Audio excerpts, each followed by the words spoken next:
Before I move to the next session, I would like to encourage all the participants, if they have questions, general questions or questions that are to one of our panelists, they can post their questions directly. And I would encourage also the panelists to respond to these questions in the chat room, so we can all have we can have maximize the benefit of this platform in exchanging information and ideas. If the time permit, later on we might take some questions from the floor and allow people to ask their questions in person.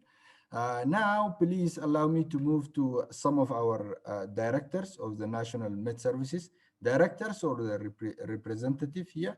And I would just try to start maybe hopefully alphabetically by the countries that are with us here.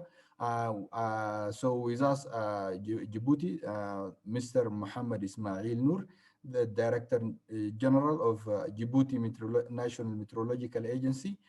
We would really be happy that you are here with us, and we would love to hear from you your response to the input or the interventions from the speakers. Where do you see the gaps, for example, on your side as the National Med Services, and where do you see the opportunities and the ongoing challenges now? So please mute yourself, unmute yourself, and the floor is yours. I would be happy if you keep it in within 3 to 4 minutes. Thank you very much, Bakar. And first of all, I want to send my sincere condolence to the deaths of the Professor Labra Ugano, saying that they rest in peace. And secondly, the meeting is very important, and the topics I have listening is very important. But if I talk about our gaps in Djibouti in the forecasting, we want to enhance forecasting very importantly, and we have some problem of how we have a young generation who is coming to the forecasting field, and all the forecasters are going into retire now. So I prefer that if we get help about how to attach these new forecasters, young forecasters to the ICPAC, and to learn more about the forecasting and get more tools and knowledge. And secondly and thirdly, I want to say also that we have done what we call we recently finished a strategic plan for in 21-25, and also we are making a policy, financing policy from our office. We work together with the expert who was Mr. Bakhtar Ndiaye. He's the ex-director of the National Meteorological Agency of Senegal. We complete, and this we have to put in front of our what you call our government, our ministry, or our political mechanism to how to improve, because the agency how the agency get more finance about the future. Okay. But what I say also that we are facing some problem about how recently we have our Puma, Mesa Puma is not working to help us to make a forecast. So we request some helps from the ICPAC and also from the World Bank or the African Bank. Thank you very much. Complete by. Good. Good. So, yeah, thank you very much for this intervention, and thank you for keeping it short because we are a bit tight with time. And I see that you highlighted a very important point on for example, the training and education. Yes. There's a huge demand, definitely, for improving climate services in Africa, and there are some opportunities for funding. For example, many have been mentioned by Dr. Kinyangi. But you highlighted a very important point, which is the human capacity, improving human and technical capacity to be able to provide these climate services. I think maybe later on we can come to Mr. Filippo Lucio, on improving the education and the training, creating the critical mass of experts in climate and weather services, so they can be able to deliver these services to the end users. Okay, allow me now to move to our next discussant intervention from the director of Ethiopia Met, Mr. Fetne Tishum. Are you here with us, Mr. Tishum?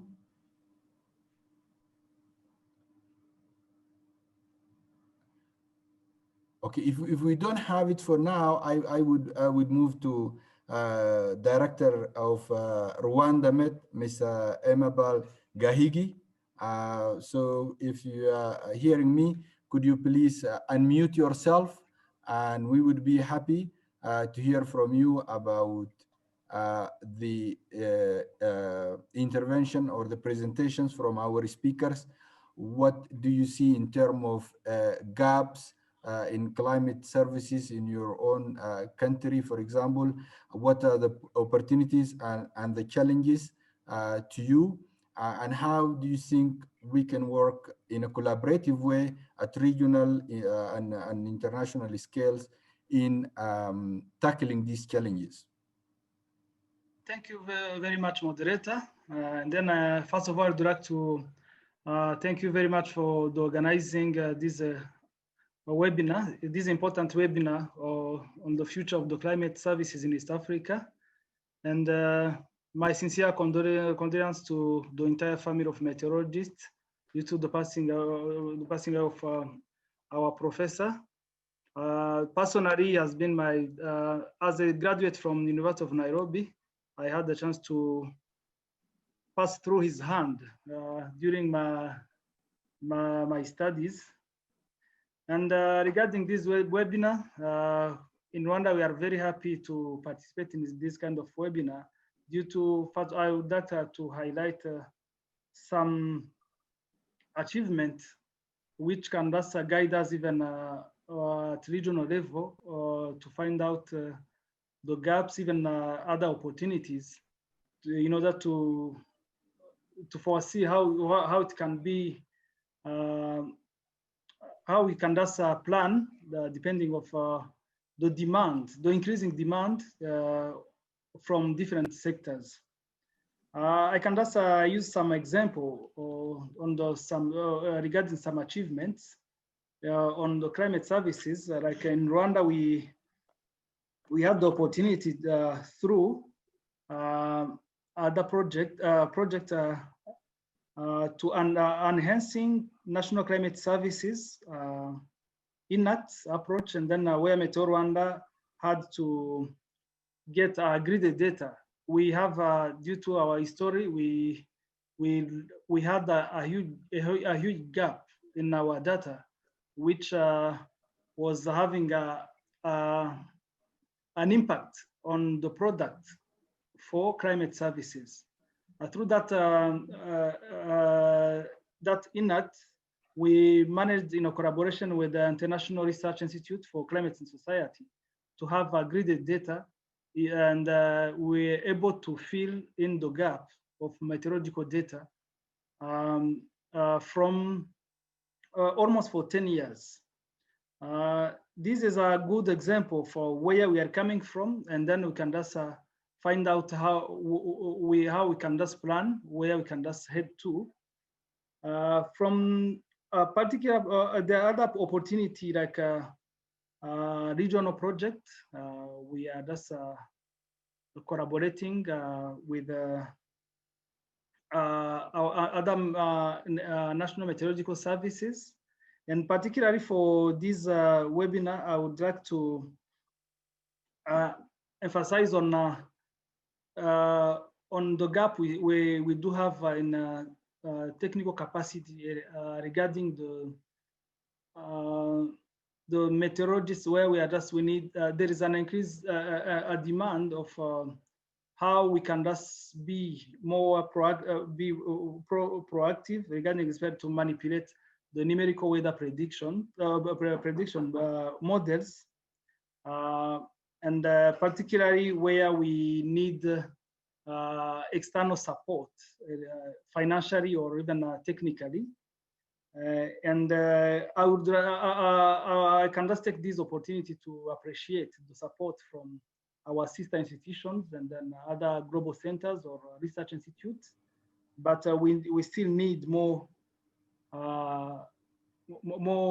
support in order to be able to serve all the needs from the other socioeconomic sectors.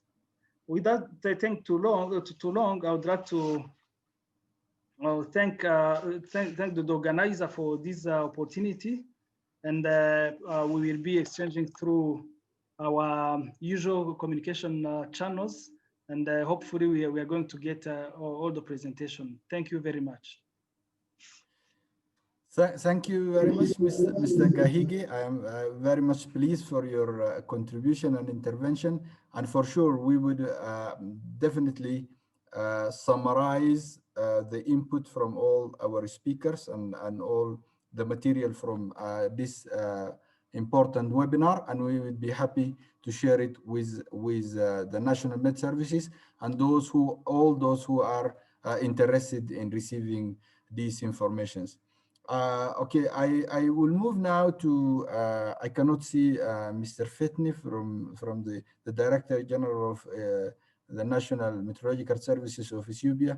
So I would move now to maybe the Director of Met of Sudan or his representative, if you are available to provide your intervention on the opportunities and the gap on climate services and the vision for collaboration with the national and international partners to improve climate services in the region. So if you are here, could you please unmute yourself and provide your intervention. Thank you very much. Good afternoon to all colleagues and participants in this meeting. I would like to express my deep condolences. Sir, could you just mention, please, Mister? Could you please mention your name? Tell us your name. My name Muhammad Ahmed Muhammad Suhail Khair. I am taking over of MAHA. For some reason now representing Director General. I would like to thank you for this opportunity and for organizing this meeting. I think it is very important. Before, I would like to express my deep condolences to all climate scientists community and ICPAC, and especially on the passage of Prof. Ogalu. May his soul be in rest. I think the issue of climate services is very important for us and for the region in general, because I think more than 80% of our economical activities depends on climate in form of agricultural activities, livestock, and so on. So it is important for us to enhance and improve our climate services, and moreover, it is important to be tailored, to be more useful for different sectors, especially at the community level. Sudan Met Authority is providing climate services for different sectors: agriculture sector, health sector, water resources sector, and other sectors, energy, and so on, even plant services for the public. I think one of the challenges facing us in providing the climate services, the dissemination of this climate services to the community level. Those who are residing far in remote areas that maybe there may be no any kind of or any means of to contact them or send them these climate services. We could provide climate services definitely for sectors and institutions. It is easy to deliver a climate service for them. But the challenge is how to deliver this climate service for those at the community level where they need it to deal with the extreme weather and climate at the area, especially these 2 years, 2019, 2020, where we faced severe rainy season, very wet rainy season that resulted in floods and floods and disaster. And still we have some people lost their homes due to this flooding. So I think it is better if we focus on the means for delivering these climate services to at the community level, where people can prepare in advance and take the opportunities of these climate services to improve their production, agriculture production and livestock. And also, I think it would be better if we can share our experience in producing and disseminating climate services. That would be good and may help a lot. Thank you. Thank you very much, Mr. Muhammad Sabah Al-Khair, Representative of Director General, Med Services General of Sudan. Very much, we are happy for your input, and we definitely agree on the gap on the dissemination of climate services. And I would like to link it with the major point highlighted by Armetal in her presentation, in which that it is not only, we are not lacking only the dissemination, but shouldn't we start in the dissemination, but we should involve the users from the, I don't want to say the users, then she will get angry at me, but the client from the beginning, so they can be engaged in the production process, and then we come back closing the loop by improving the dissemination of climate information.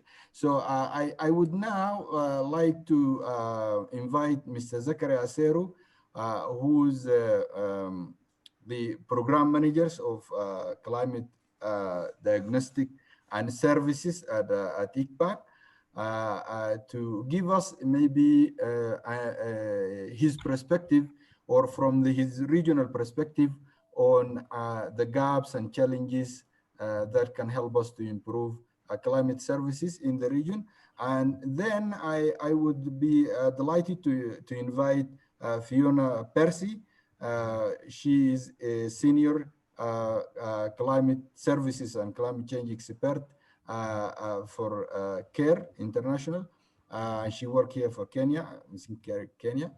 And she would also be invited to give us her own perspective. She is very well experienced in the area of co-production and how to work with the user in delivering climate services.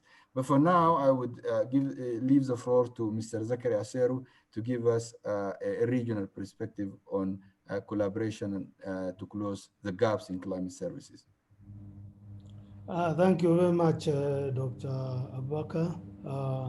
And also, I would like to thank the presenters, because they have really highlighted most of the things which were needed for this webinar, starting with the Felipe, Lucio, about the value chain, and also pointing out that we have developed some capabilities at regional level, and we are trying to cascade this to national level.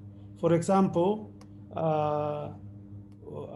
we intend to also develop the national climate outlook forums, so that the Met Services also can be able to replicate what we are doing at a regional level, so that they can also be able to reach the user the way we reach them at the Regional Climate Outlook Forum. The alert protocol, we are also, as a regional level, we are looking into this, and also we look forward to collaboration with WMO to see how this can be developed in our region. Coming to World Bank, I like the business model, and I think it's high time we embrace the business model, and of course, seeing our users as customers or clients. To go further is to add the MED services, to move away from the production concept to the marketing concept, where really you can stimulate in demand of your product or services so that you can have a greater uptake of your services. So this also, in collaboration with the World Bank, we can be able to see how we can assist our MED services. The financing, the African Development Bank, we thank Dr. Kinyagi. We are working with him closely, the bank, to see how we can improve the observing network. We have also noted that not all the stations report. We are now in the process of taking stock to know even why the existing stations, most of them don't report, and most of the automatic weather stations. So this is what we are undertaking in the next few years to assist the MED services to see, even as we increase the observing stations, why are the current one not providing information? Coming to the MED services, we have noted the gap on capacity building. We have noted some of them have developed, like Djibouti have developed the strategic plan. I can urge them also to align with the updated and integrated African strategy on meteorology, which is weather, water, and climate, which is being also validated in the region. We validated in IGAD, being validated in other RECs, so that you can align. But as we know, strategic plans, which other countries also will be developing, they rely very much on the capacity and the resources we have. We know when we tap onto the foreign or external resources is to earn on what we are doing. So the idea is, how can we work with the MED services so that they have enough internal capacity, human capacity and resources to implement the strategies, because strategies are based on capability, not weakness.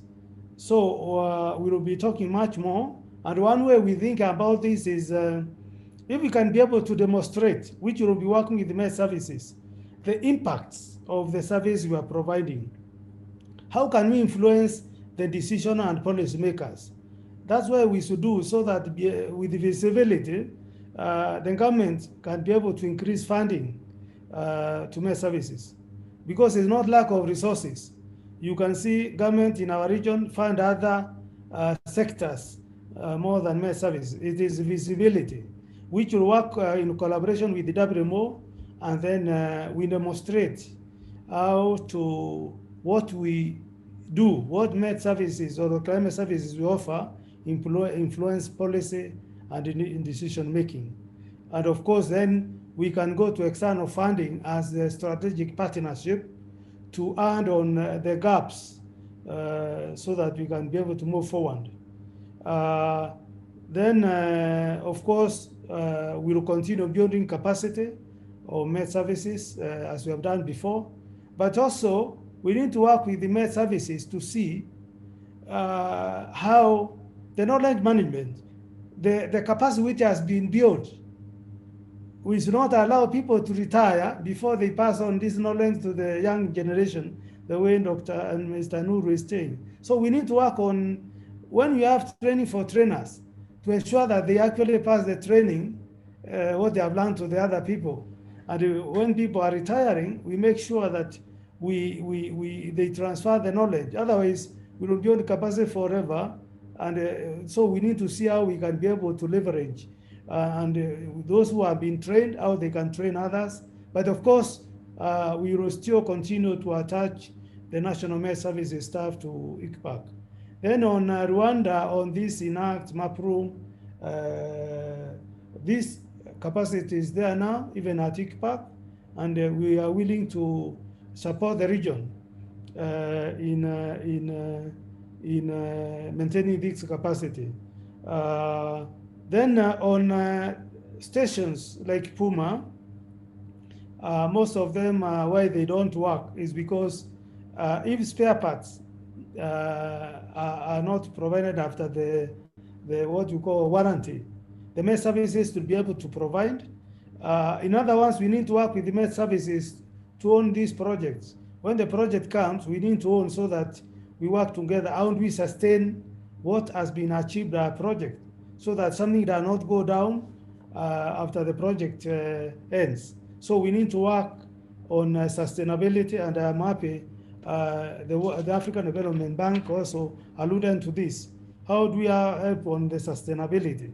On whatever it has achieved is not lost, is be able to continue. So we are in the next 3 to 4 years, we are actually going to build capacity on the value chain, all component of value chain, and we'll work closely with the Med Services. We will, at the same time, during this period, we developed the regional framework for climate services, where we will engage many players in the region, and we look forward to improving the climate services in the region. Thank you very much. Thank you very much, Mr. Zakar Asero, for very informative summaries and input from your side. We would be very happy to incorporate your point and your response in the final output of this webinar. I will move shortly to Ms. Fiona Percy, but before that, I would like to let you know that I will maybe come back to our panelists to hear from them on maybe their main closing remarks, or like very key recommendation from their side, according to their input, according to what they hear from the other participants, and then ideas that can help us to move forward and push the needle further. By now, I would like to welcome Fiona Percy. Karibu, and the floor is yours.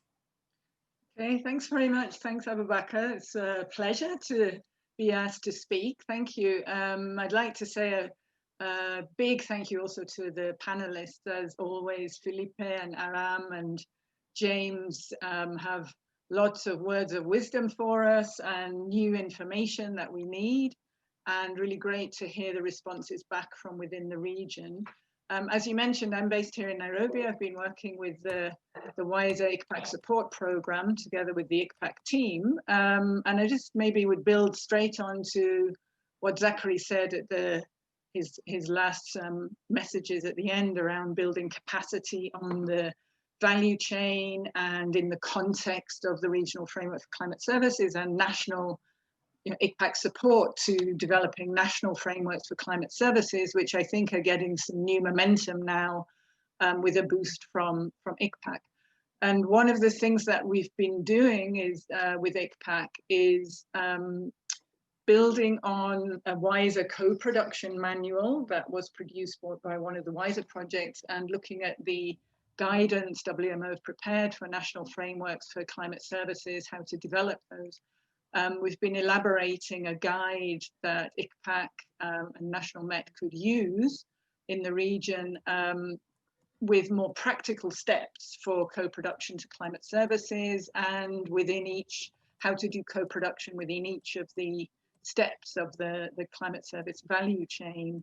And I think it's exciting to say that guide should be ready. It will, at least early in the year, it should be out and launched by ICPAC. But it's to flag also the value of co-production, which has been gaining ground not only with climate services driven by Met Services and climate centres, but also by practitioners in the adaptation and resilience space and early warning, disaster risk reduction space. And it's really an approach that gives us a lot of opportunity now for breaking down some of these barriers and making some of the transformations that Aram alluded to, flipping the value chain on its head, working with partners, having a much more equal relationship between the users or the clients and also intermediaries as well as the providers. And really understanding what is the role of intermediaries, what is the value that they add, what are all the different, whether it's sector specialties and knowledge, whether which other kinds of knowledge needs to come in order that a climate service at the end of the day actually delivers something useful and can be used by the clients at the end of the day. So I think this webinar has been really useful in just stressing that point around climate services, the need for more equal relationships between the different actors, and how do climate scientists and Met Services step up to that? What are the transformations needed? And what a great opportunity National Frameworks for Climate Services can be in helping to make that transition and build that capacity and support those improvements in early warning systems, adaptation, climate smart agriculture, private sector linkages, and so on. So thanks again. Thanks, Abubakar, for giving me some space to speak. And thanks all. Thank you very much. We are always happy to hear from you and your insight. You have been a great asset to us at ICPAC and in improving our climate services, improving our Climate Outlook Forum. Great to hear from you. And of course, we would be happy to summarize your input and share it with all our audience here. For the interest of time, I would like to go back to our speakers, our panelists, and I would really happy to start with Felipe again, because he has to leave, and I would be happy if I could hear from him, like in a very short, concise way. What do you think from the input from the different contributions from the national Met, from the regional? What do you think? What is your recommendation for us on how we can move together in improving climate services from international level, at WMO level, regional, and national level? Well, thank you. I'm afraid I'll have to leave in a minute. I'll address 3 points. In terms of climate services, there is a need of building capacity, particularly at the national level. And the capacity should be a capacity in terms of observations, because the quality of observations in the continent is quite limited. But we also need to build expertise and skills. The expertise and skills needed to tailor product and services for different applications is quite limited. The second point is the fact that we are not making much progress when it comes to multi-hazard early warning systems. Very often warning systems exist, but they exist independently. I recently visited Mozambique, where a tropical cyclone ended up creating a flood event, but the 2 warning systems were not integrated, and therefore it was very difficult to deal with the hazard, to deal with the disaster that emerged of a particular event. And finally, when it comes to the Common Alerting Protocol, the Common Alerting Protocol allows the broadcast of messages in different digital platforms. So it becomes a very effective way of using new technologies such as cellular phones and many other gadgets to easily reach out to people. So by implementing a Common Alerting Protocol, which in terms of finance doesn't cost much, we've provided guidelines on how to implement Common Alerting Protocols. And we even have a virtual lab for countries to train themselves in implementing Common Alerting Protocols. We would be facilitating one major problem, which is uptake of timely warnings by different members of communities at various levels. Thank you very much for the invitation. Yeah, thank you very much, Mr. Director Lucio. We are really grateful for your time and for your input and contribution. These are very concise and very useful summaries for the major point that we should hammer on in the future, us at the regional scale, and of course, our partners at the national service, because those are the key organizations that will implement climate services on the ground. I'll now move to Agme to hear from her in also key recommendations from all the discussion we had from the different panelists and from the National Met Services and the regional center. Agme, please. Thank you very much, Abubakar, for this final word. Abubakar, my name is Aram, not Arame. It's the silent French E. Sorry. It's my myself. No, that's fine. Thanks a lot for coming back to me. I think Fiona, I did like very much how Fiona ended her points. Looking ahead, to me, an ideal case, looking at perhaps 2025, would be if we were in a position where National Met Services had their NCOFs, as Zachary, as our dear, as Ateru was saying earlier. So NCOFs are in place. They're connected to well-elaborated RCOF processes, and all that is backed up by national frameworks for climate services that link to regional frameworks for climate services. And that perfect infrastructure is in place, enabling early warning to be connected to early action. I think, to me, that would be a dream realized. Now, it takes all of us joining hands to make that happen. There's key capacity investments needed, as both James and Felipe highlighted. There are important, I'd call them mentality changes needed, and to me that cannot be underplayed.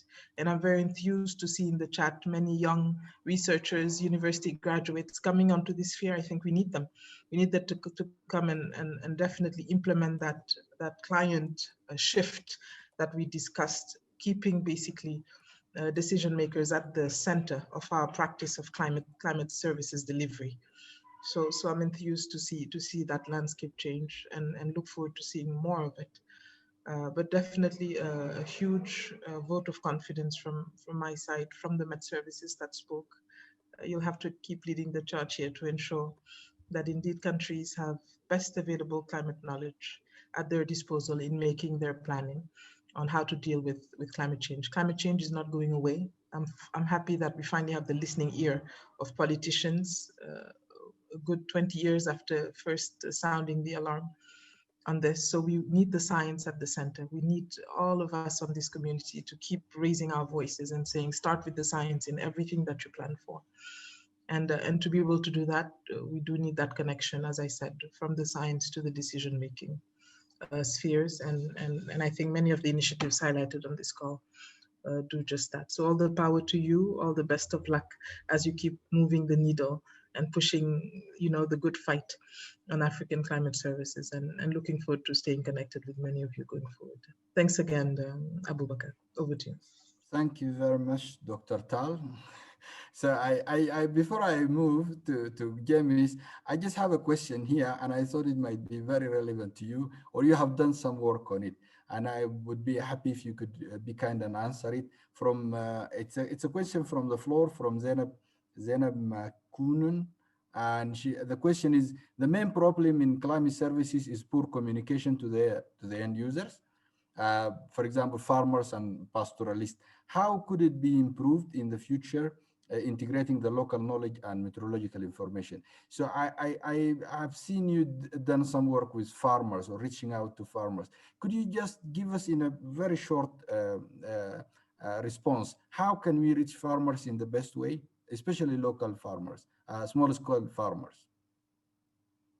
James could address that question as well as I could. So we could go back to our CCAP's work here. But I believe that, there's a lot of good work that pushed the frontier when it comes to agricultural climate services. And what we've seen is that, again, tailoring is the chief word here. If you look at farmers, pastoralists, fisher folks as needing tailored user-centered climate services and seeing them as clients who tell you what they need and you deliver what they need to be able to conduct their operations on farm when they go out fishing and when they take out their cattle grazing. Then that enables you to ensure that as you communicate, and I have a pet peeve for dissemination, but as you really enable two-way communication streams with them, then you're able to ensure that it reaches them on cell phones. There's a 210% cell phone penetration rate now looking at digital climate services in Africa. So that's a key opportunity. No other region has that in the world. So making sure that it's SMSs tailored that reach folks when they need to be reached. And here I'll make a last point on women farmers. We found that they do need special tailoring. You've got to reach women farmers where they are, whether it's at the borehole, whether it's on their son's cell phones. And again, here, what it takes is tailoring to the local needs of your clients. Yeah, thank you very much. Thank you very much. And now I would move to Dr. Kinyangi, and I would really love to hear like very concise recommendation or a point that can help us to move the needle of climate services forward in this region and maybe generally in Africa. So thank you, Abubakar. Three things. One, from our lessons learned, big personnel hemorrhage in our institutions and in the countries, leading to skills anemia. So if you think of a small Meteo Suisse, they have a sustained capacity of about 300 experts. I am not sure any of the 11 member countries of ICPAC has 300 experts. If you look at the global producing centers that Philippe talked about, they have between 500 to 1,000 experts. At ICPAC, I'm not sure how many experts you have in modeling, in forecasting, in observing. I do not know how, if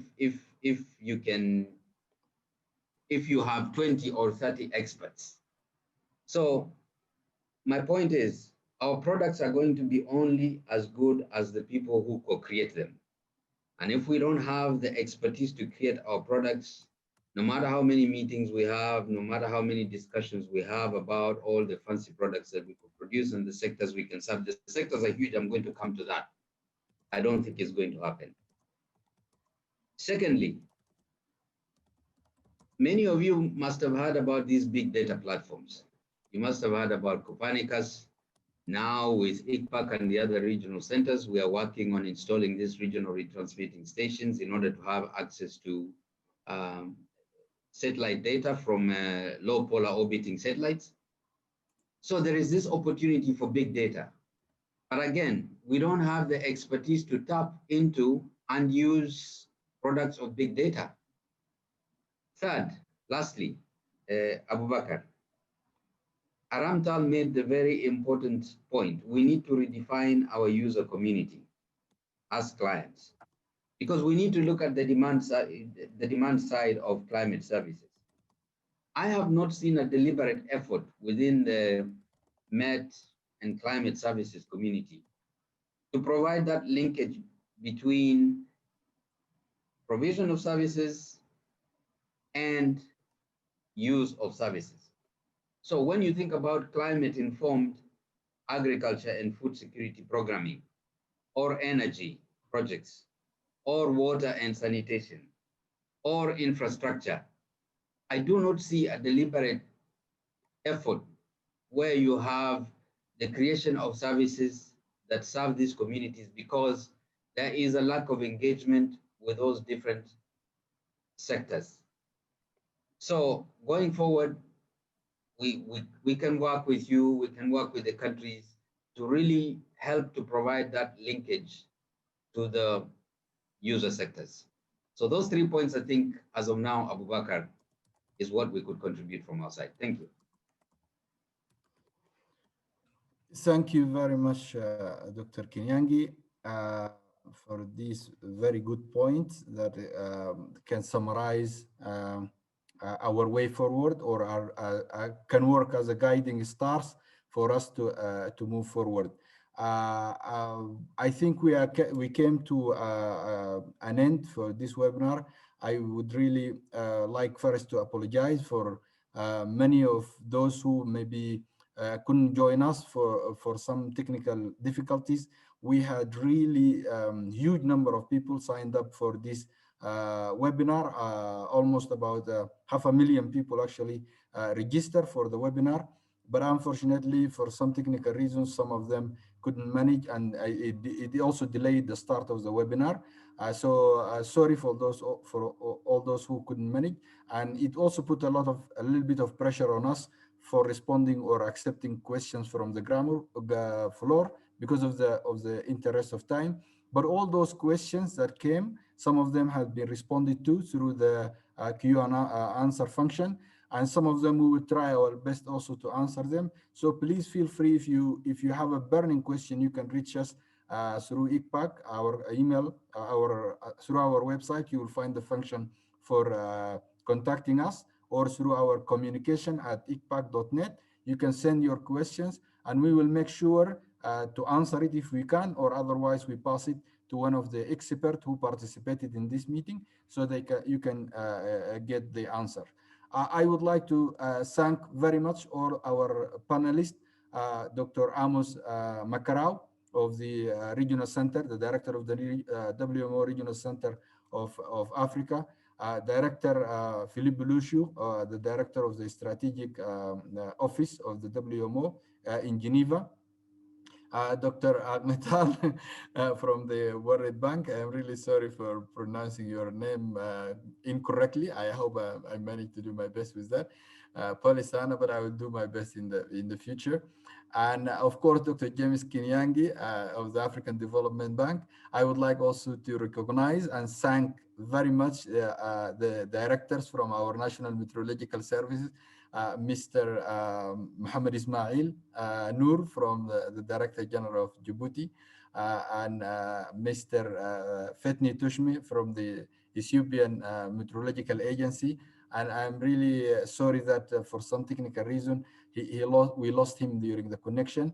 Emeba Gahigi from Rwanda, the Director General of Rwanda Met, very thanks for you, and very much thanks for the representative of the Director General of Sudan Meteorological Authority, Mr. Muhammad Sabah Al-Khair.